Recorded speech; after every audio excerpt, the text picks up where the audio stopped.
નમસ્કાર ખેડૂત ભાઈઓ। આજે આપણે ખાસ અગત્યની માહિતી આપવા માટે જઈ રહ્યો છું, જેમાં આપણે જોઈએ છીએ કે ઘણા બધા ખેડૂતો આ ખેતર તમે જુઓ, ઉનાળામાં આવી રીતે ઘઉંનું ખેતર હોય, રાયડાનું ખેતર હોય, અથવા ઉનાળામાં કોઈ પણ ખેતર ખાલી રહેતું હોય, તો એવી ખાલી જમીનમાં આપણે શું કરી શકીએ? જેમાં આપણે હાલ કહીએ કે પ્રાકૃતિક ખેતી જો કરતા હોય તો વધુમાં વધુ આ તો પદ્ધતિ ખાસ કરવી જોઈએ। તો આ પદ્ધતિ શું છે? એનું PMDS કહે છે, એટલે વરસાદ પહેલાં જમીનને ખુલ્લી નહીં રાખવાની। તો આપણે આજે ખાસ મારા ખેતરમાં તમે જુઓ, હું તમને અલગ અલગ પ્રકારના જમીનને ખુલ્લી ન રાખવા માટે આપણે જમીન ઉપર લીલી ચાદર રહે, આવરણ રહે, એ માટે આપણે ઓછા ખર્ચે કઈ રીતે વધારે કરી શકીએ। તમે મારા પાછળ આ ખેતર જુઓ, આ ઘઉંનું ખેતર છે, અને ઘઉંનું ખેતરમાં અત્યારે તમે ઘઉં લઈ લીધા છે અને પાળીઓ એમના એમ પડી છે।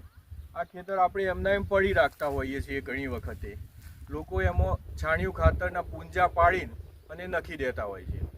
પણ આજે આપણે આમાં શું કરશું? 15 થી 20 પ્રકારના બિયારણો જે અલગ અલગ હોય, જે ઉગી શકતા હોય અને આપણને સસ્તું પડે એવા બિયારણોની ખાસ પસંદગી આપણે કરવાની છે।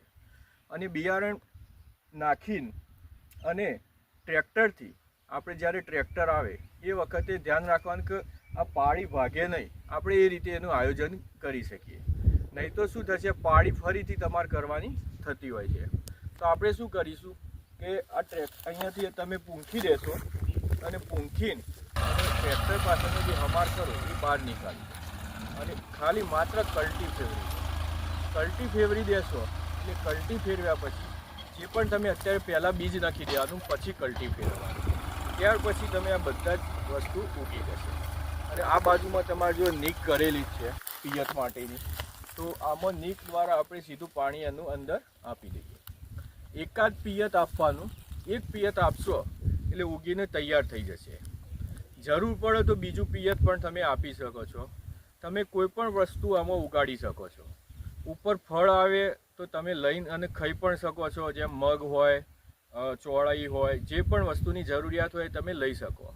પણ આપણે માત્ર ઉદ્દેશ એક વધારે છે કે જમીનને ઢોકીને રાખો।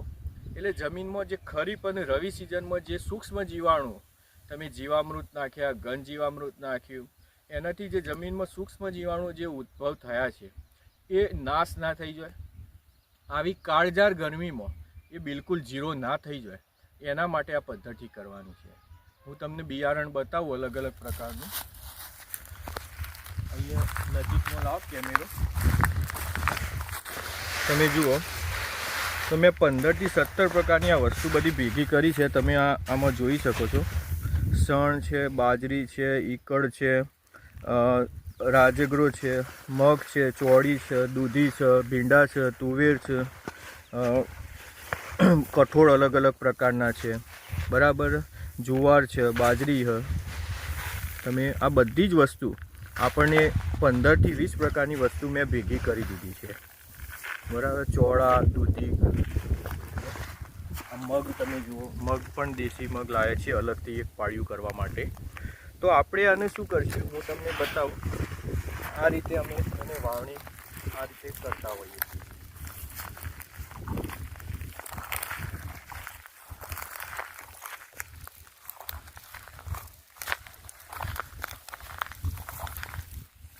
આ રીતે આપણે આખા ખેતરમાં વાવણી કરી અને આ જે બીજ ખરા એ બીજને આપણે પાણી આપીને ઉગાડી દઈશું। એકાદ પિયત આપશું એટલે જમીન ઉપર તૈયાર થઈ જશે।